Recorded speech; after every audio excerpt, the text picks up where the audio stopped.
Assalamualaikum warahmatullahi wabarakatuh. Apa kabar Bapak Ibu semuanya? Alhamdulillah kita bisa bersua secara virtual. Nah, pada kesempatan kali ini saya akan mengulas sedikit tentang makna dari surat Al-Fatihah yang termuat di buku karangan Ziauddin Sardar yang berjudul Reading the Quran. Baik, di buku tersebut Al-Fatihah dibagi menjadi dua bab. Yang pertama, Attribute of Gods atau sifat-sifat Tuhan. Itu dimulai dari ayat pertama hingga ayat ke-5. Nah, sedangkan yang kedua yaitu The Straight Paths, jalan yang lurus, itu dimuat dalam ayat ke-6 sampai ayat ke-7. Nah, baik. Kita akan membahas ayat yang pertama. Di buku Ziauddin Sardar tersebut tertulis, "To be a Muslim is to accept that Quran is the direct word of God as revealed to the Prophet Muhammad. Revelation is God's self-declaration to humanity, and the God who speaks to us in the Quran is also the sustainer of the world." Jadi, kita sebagai seorang muslim hendaknya percaya, mengimani bahwa Al-Quran itu merupakan wahyu yang diturunkan langsung kepada Nabi Muhammad. Kenapa kepada Nabi Muhammad? Karena memang keterbatasan kita, manusia, umat manusia biasa, keterbatasan indera. Nah, oleh karena itu Allah menunjuk Nabi Muhammad, seorang nabi dan rasul, untuk mendapatkan wahyu. Wahyu itu apa? Wahyu itu merupakan perintah, peringatan dari Allah yang diturunkan kepada manusia melalui nabi atau rasulnya. Dan wahyu yang diberikan kepada kita umat muslim adalah berupa Al-Quran yang diturunkan kepada Nabi kita, Nabi Muhammad SAW. Yang di dalam wahyu tersebut tertulis bahwa Allah atau Tuhan kita itu sustainer the world atau penopang alam semesta. Nah, clearly, God who possesses such incredible creative power and authority is beyond the comprehension of humanity. No vision can grasp him, as the Quran says elsewhere, surah ke-6 ayat 103 yang berbunyi, Bismillahirrahmanirrahim, La tudrikuhul absaru wa huwa yudrikul absara wa huwal latiful khabir. Shadaqallahul adzim. Yang memiliki arti, dia tidak dapat dicapai oleh penglihatan mata, sedangkan dia dapat melihat segala yang kelihatan, dan dialah yang maha halus lagi maha mengetahui. Jadi Allah yang merupakan Tuhan kita umat Islam Muslim adalah zat yang tidak bisa direngkuh oleh indera manusia. Zat yang maha melihat yang kita lihat, namun kita tidak bisa melihat zat Allah. Nah, itu adalah salah satu sifat keagungan yang dimiliki oleh Allah. Selanjutnya, di buku Reading the Quran tertulis, God is the Rob, the source, sustainer, true owner, the Lord of the worlds. Tuhan di sini disebut sebagai Rob, merupakan sumber, penopang, pemilik sejati, dan Tuhan semesta alam. Nah, all of God's attributes we can know through a collection of God's name that we know Asmaul Husna. Jadi nama-nama lain dari Allah atau Tuhan, dia memiliki nama yang terkumpul yang biasa kita sebut sebagai Asmaul Husna yang berjumlah 99. Nah, di situ adalah kumpulan nama-nama lain atau kekuasaan yang dimiliki oleh Allah. Selanjutnya, God is incomparable in His graciousness, mercy, compassion, forgiveness, and beneficence, all of which chains are contained in the Rahman. Nah, di sini bisa kita ketahui bahwa dalam surat Al-Fatihah ayat yang pertama itu berbunyi Bismillahirrahmanirrahim, dengan menyebut nama Allah yang Maha Pengasih lagi Maha Penyayang. Nah, Rahman dan Rahim itu berulang kali disebutkan di dalam Al-Quran, kata Rahman dan Rahim, dan Bismillah itu merupakan pembuka di Al-Quran, sehingga di setiap surat selalu terdapat ayat Bismillah. Nah, Rahman itu memiliki arti bahwa Tuhan itu tidak ada bandingannya dalam hal kasih sayang, pengampunan, mengasihi seluruh umatnya, seluruh creation, ciptaannya. God dispense His mercy to all, every individual, whosoever they may be, whatever their identity or faith or no faith. God is compassionate to each according to their individual desert, for each person individually known to God. I prefer the translation, merciful to all, compassionate to each, because it's a constant reminder of the vastness and yet particularly of the relationship of God all creation. Also, this translation shows the sense of universality and plurality contained in the term Rabb, sustainer of the world.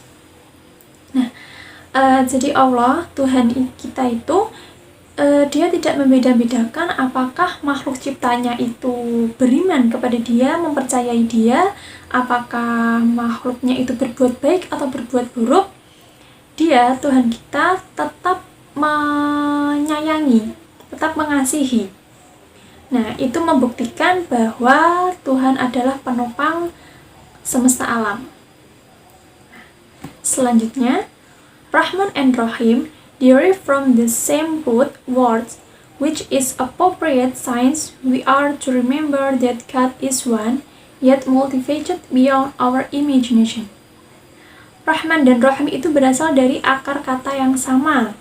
Nah, ini menunjukkan bahwa atau mengingatkan kita bahwa Tuhan itu memiliki kekuasaan yang jauh dari jangkauan indera kita, jauh dari pemikiran-pemikiran manusia.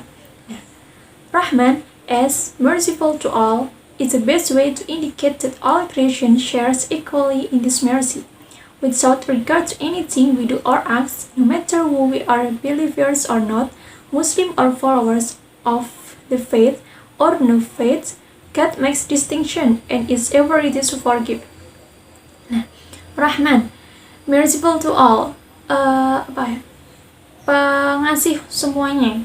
Dia mengasihi seluruh ciptaannya, seluruh baik itu makhluk, hewan, manusia, jin, semuanya Dia kasihi tanpa memandang makhluk itu beriman kepada Dia atau tidak, tanpa memandang dia berbuat baik atau berbuat buruk. Nah, Dia tidak tidak membuat perbedaan dalam hal mengasihi makhluknya.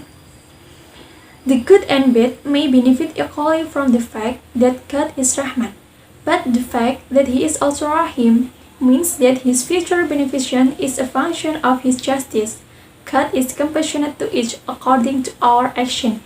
Nah, tapi perlu kita ingat bahwa Tuhan atau Allah itu juga memiliki sifat Rahim, artinya penyayang kepada umat muslim yang mengimani keberadaan Tuhan. Nah, jadi di sini ada dua arti, Rahman dan Rahim. Rahman itu pengasih kepada seluruh ciptaannya, tetapi kita harus ingat pula fakta bahwa Tuhan itu juga mempunyai sifat Rahim, penyayang kepada umat Islam. Nah, dan baik buruk perlakuan kita yang ada di dunia ini akan mendapatkan balasan atau ganjaran atau diminta pertanggungjawaban di hari pembalasan nanti. Human existence is not merely in this world. God bring His creation to completion not in the here and now, but the hereafter. He is the Lord of the day of judgment. Maliki yaumiddin, penguasa hari pembalasan. Baik. The wall of Al-Fatihah is a prayer in which God teaches humanity how to praise Him. Human existence begins and even with God. Understanding the nature of God is the basis for getting our relationship with God right. Jadi di sini Al-Fatihah merupakan pegangan atau sebuah nasihat bagi umat Muslim untuk mengetahui sifat-sifat Allah. Jadi agar kita bisa lebih dekat kepada Tuhan kita, maka hendaknya kita mengetahui sifat-sifat yang dimiliki olehnya. Selanjutnya kita akan membahas bab kedua, yaitu the right path, jalan yang lurus. Di buku Zuhud dan Sadar tertulis, Al-Fatihah begins with God's self-declaration of His most significant attributes. In particularly, we pray to be guided towards the straight path, a way that will lead to success in this world and salvation in the hereafter. Basically, we are asking God to illuminate both the truth itself and the way to the truth. Nah, jadi Al-Fatihah itu dimulai dengan pernyataan diri Tuhan bahwa Dia memiliki dua sifat tadi, Rahman dan Rahim, yang melekat pada diri Tuhan itu sendiri. Lalu di ayat ke-6 dan ke-7 itu dijelaskan bahwa kita sebagai manusia penganut agama Islam harus berusaha untuk menuju jalan yang lurus, harus berdoa untuk mendapatkan pengampunan kepada Tuhan. Selanjutnya, what we need is advice on how to arrive at our final destination, the hereafter, where all our deeds will be examined and judged. We can have no doubt where we are going. We will all die. Nah, di sini dijelaskan bahwa setiap yang bernyawa itu pasti akan mati. Jadi kita tidak perlu ragu setelah kematian itu kita kemana. Nah, kita akan di akhirat nanti kita akan dimintai pertanggungjawaban atas semua kegiatan atau aktivitas atau perbuatan yang kita lakukan selama kita hidup di dunia. Nah, what is straight in the straight path is the manner of travel and not the road you see in front of you. Kata straight atau lurus di dalam kalimat straight path atau jalan yang lurus, nah, itu berarti adalah sebuah perjalanan, bukan sebuah jalan yang kita lihat di depan. Itu maksudnya yang dikatakan jalan yang lurus itu adalah sebuah tuntunan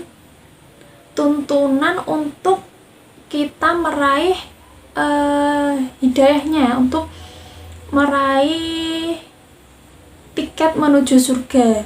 Nah, jadi yang dimaksud jalan yang lurus itu bukan berarti jalannya lurus tanpa ada belokan, tanpa ada tikungan, tetapi jalan yang menuntun kita menuju keridhaan Allah atau Tuhan.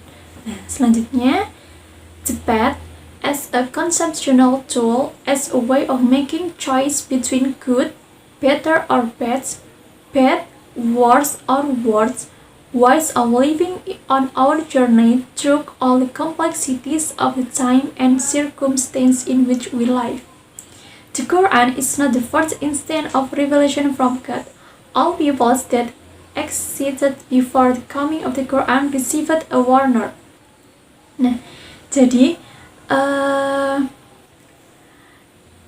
jalan yang lurus itu sebagai sebuah konsep, sebuah jalan yang menyediakan kita manusia mau milih jalan yang mana. Kita di dunia ini selama kita hidup, kita mau milih jalan yang lurus atau jalan yang tidak lurus, katakanlah jalan yang tidak benar, jalan orang-orang yang dimurkai oleh Allah. Nah, jadi kita memiliki kebebasan untuk memilih. Kan pada dasarnya kita sudah tahu mana yang baik dan mana yang benar. Nah, dari situ kita diberikan akal dan untuk memilih mau kemana kita ke depannya. Nah, lalu selanjutnya, Quran itu bukan wahyu pertama yang diturunkan Allah ke muka bumi. Di situ dijelaskan bahwa manusia sebelum kita, umat beragama sebelum kita seperti Yahudi, Nasrani itu sudah diberikan warner, peringatan atau juga wahyu yang diturunkan kepada nabi pada masa itu. Selanjutnya, the best possible choice is to make regular returns to the withdrawing hall to use our intelligence to find a way back to the straight path. Nah, kemungkinan yang bagus, keputusan kita sebagai manusia itu sebaiknya yaitu tadi memilih jalan yang benar sesuai dengan tuntunan atau nasihat yang terdapat di dalam kandungan surat Al-Fatihah. Selanjutnya, the straight path is thus not as straight and simple as it seems. There is and can be no guarantee that everyone will find the straight path, not even the most pious believer. Jadi, jalan yang lurus itu tidak semudah apa yang kita pikirkan, tidak semudah apa yang kita lihat. Oh, kelihatannya jalan itu benar. Nah, meskipun kelihatannya jalan itu benar atau lurus, tetapi ketika kita melewatinya, tidak serta-merta kita mudah untuk menjalankan atau melewatinya. Misalnya, ketika kita ingin mendapatkan, simpel saja, ketika kita ingin sholat itu kan kewajiban bagi umat muslim, tapi pasti di setiap diri ini memiliki rasa godaan, tantangan ketika kita ingin melaksanakan sholat. Nah, itu adalah salah satu contoh tantangan atau halangan jika kita ingin meraih jalan yang lurus atau straight path. Nah, the path is navigated with the aid of the Quran, which is where our effort to gain guidance actually begin. Jadi, jalan itu merupakan sebuah navigasi atau petunjuk kita. Nah, tinggal bagaimana kita menjalankan atau bagaimana kita melakukan usaha kita untuk mencari kebenaran melalui jalan yang lurus itu tadi. Nah, baik, itu tadi merupakan ulasan singkat dari saya tentang makna yang terkandung dalam surat Al-Fatihah yang ditulis oleh Ziyauddin Sardar. Sekian dari saya, terima kasih dan maaf apabila ada kesalahan dalam menyampaikan. Wassalamualaikum warahmatullahi wabarakatuh.